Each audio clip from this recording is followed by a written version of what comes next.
wabarakatuh. Selamat siang, salam sejahtera kita sekalian, Shalom, Salve, Om Swastiastu, Namo Buddhaya. Salam kebajikan. Pada siang hari ini, tanggal 17 Februari 2025, baru saja saya pimpin rapat kabinet terbatas bersama Menteri-Menteri Perekonomian Kabinet Merah Putih.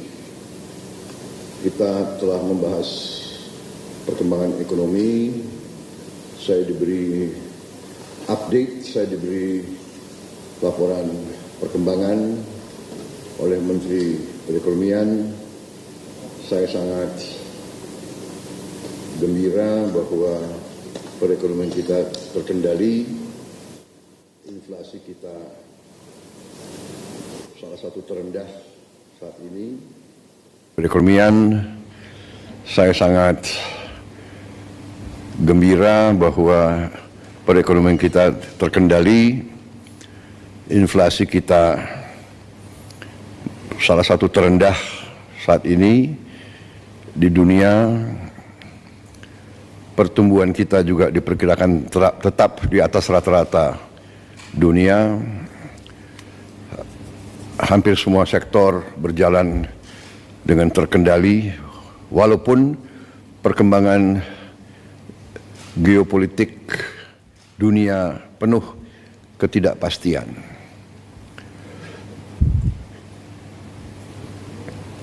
Namun, ketahanan ekonomi kita cukup tangguh. Masih banyak tantangan, masih banyak kesulitan, tapi kita mampu mengendalikan. Di bulan-bulan akan datang kita akan lihat semakin kuatnya perkembangan ekonomi kita. Terutama hari ini kita ambil keputusan tentang devisa hasil ekspor sumber daya alam kita.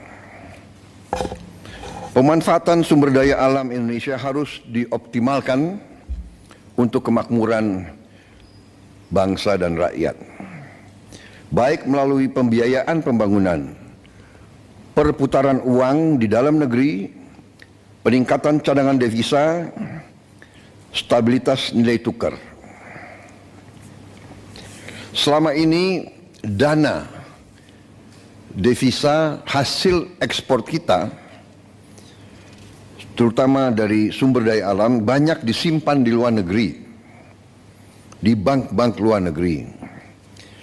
Dalam rangka memperkuat dan memperbesar dampak dari pengelolaan devisa hasil ekspor sumber daya alam, maka pemerintah menetapkan peraturan pemerintah nomor 8 tahun 2025, di mana pokok substansinya adalah sebagai berikut. Pertama, pemerintah menetapkan bahwa kewajiban penempatan devisa hasil ekspor sumber daya alam dalam sistem keuangan Indonesia akan ditingkatkan menjadi 100% dengan jangka waktu 12 bulan sejak penempatan dalam rekening khusus DHE SDA di dalam bank-bank nasional. Ketentuan ini berlaku untuk sektor pertambangan kecuali minyak dan gas bumi, perkebunan, kehutanan, dan perikanan. Untuk sektor minyak dan gas bumi dikecualikan dengan tetap mengacu pada ketentuan PP nomor 36 tahun 2023. Dengan langkah ini, di tahun 2025, devisa hasil ekspor kita diperkirakan bertambah sebanyak 80 miliar dolar Amerika. Karena ini akan berlaku mulai 1 Maret. Kalau lengkap 12 bulan, hasilnya diperkirakan akan lebih dari 100 miliar dolar. Selain itu, Pemerintah juga memberi ruang bagi eksportir untuk tetap menjaga keberlangsungan usahanya dengan mengizinkan para eksportir tersebut menggunakan DHE SDA yang ditempatkan dalam rekening khusus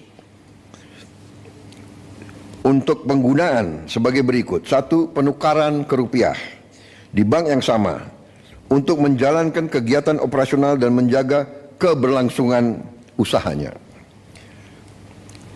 2. Pembayaran dalam bentuk valuta asing atas kewajiban pajak, penerimaan negara bukan pajak dan kewajiban lainnya kepada pemerintah sesuai peraturan perundang-undangan.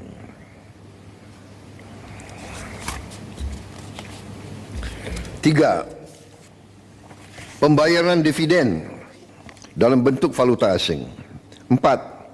Pembayaran untuk pengadaan barang dan jasa berupa bahan baku, bahan penolong atau barang modal yang belum tersedia, tidak tersedia, tersedia namun hanya sebagian, tersedia tapi spesifikasinya tidak memenuhi di dalam negeri dalam bentuk valuta asing. 5. Pembayaran kembali atas pinjaman untuk pengadaan barang modal dalam bentuk valuta asing. Selanjutnya, dalam pasal ini telah diatur pula penerapan sanksi administratif berupa penangguhan atas pelayanan ekspor bagi yang tidak melaksanakan peraturan pemerintah ini. Selanjutnya, pengaturan kewajiban penempatan DHE SDA terhadap komoditas sektor pertambangan minyak dan gas bumi tetap mengacu kepada PP nomor 36 tahun 2023. Ketentuan masa berlaku ditetapkan pada tanggal 1 Maret 2025. Dan selanjutnya, pemerintah akan terus menerapkan kebijakan-kebijakan strategis untuk mendorong pertumbuhan ekonomi kita. Saudara-saudara sekalian, dalam kuartal pertama tahun ini, kebijakan-kebijakan yang mendorong pertumbuhan ekonomi, pertama,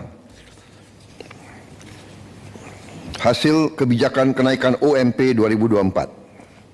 2. Optimalisasi penyaluran bansos di bulan Februari dan Maret 2025. 3. Pencairan THR bagi ASN dan pekerja swasta di bulan Maret 2025. 4. Stimulus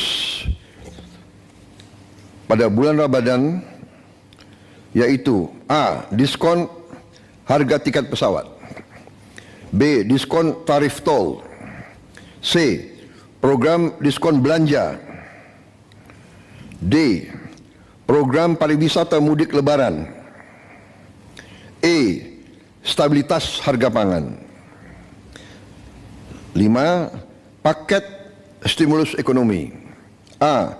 Diskon tarif listrik, B. PPN DTP pembelian properti dan otomotif, C. PPN BM DTP otomotif, electronic vehicle dan hibrida, D. Subsidi pajak DTP motor listrik, E. PPH DTP sektor padat karya. 6. Optimalisasi program makan bergizi gratis. 7. Optimalisasi penyaluran KUR. 8. Panen padi terrealisasi secara optimal, di mana sudah ada laporan bahwa produksi beras kita meningkat secara signifikan. Saudara-saudara, juga kebijakan-kebijakan yang mendorong daya saing untuk transformasi ekonomi kita. Yang pertama tentunya program makan bergizi gratis yang diperkirakan akan meningkatkan pertumbuhan di seluruh daerah-daerah di negara kita, karena uang berputar di desa, di kecamatan, di kabupaten.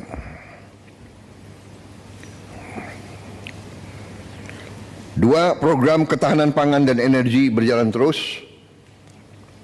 Tiga, optimalisasi pengelolaan BUMN kita melalui konsolidasi ke dalam suatu dana investasi nasional, ya, yang akan kita launching tanggal 24 Februari yang akan datang, yaitu Danantara.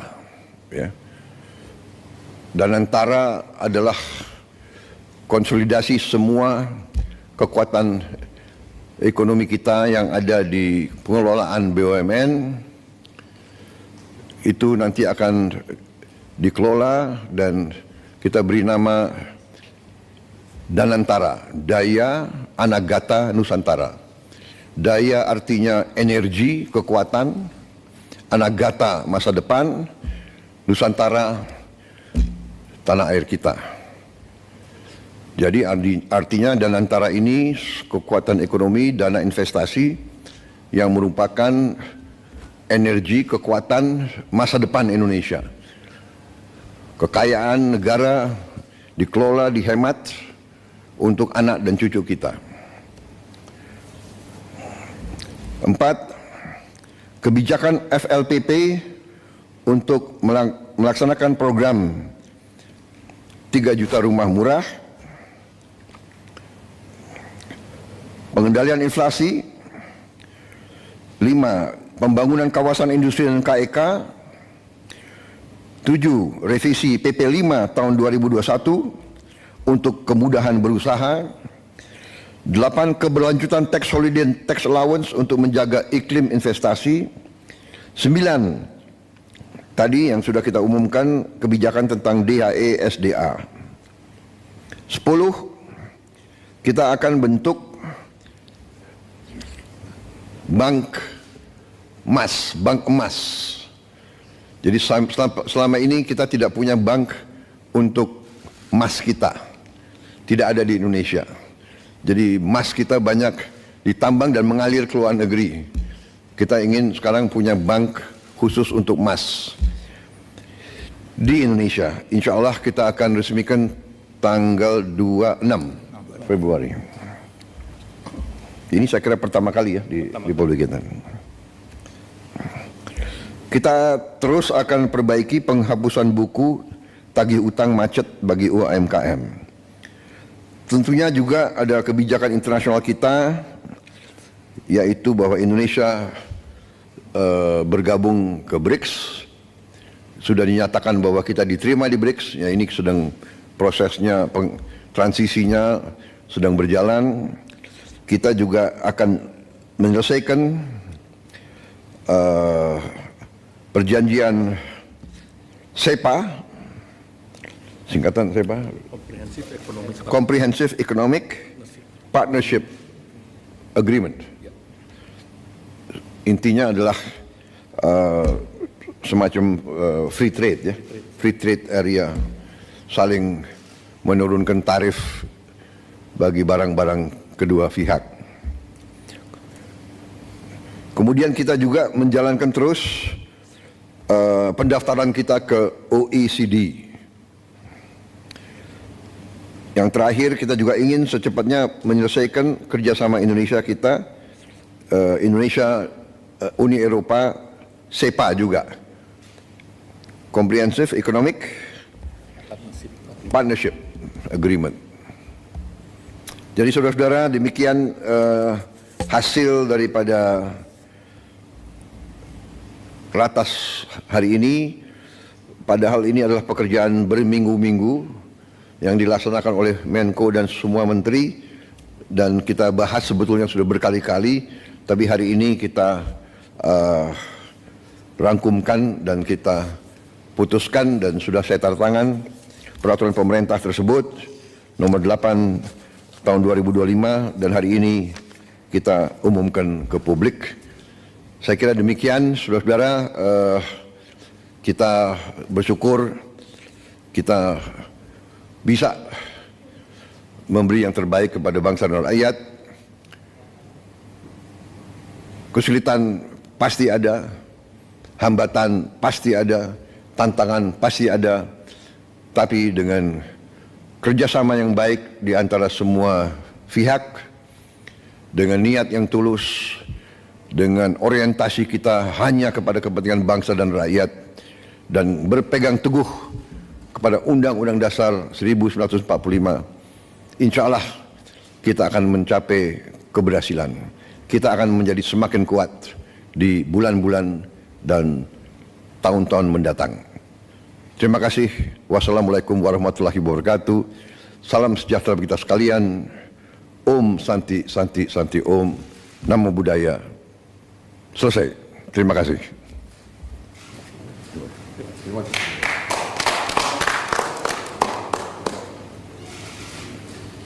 Thank you, sir. Thank you, sir. Terima kasih, Pak.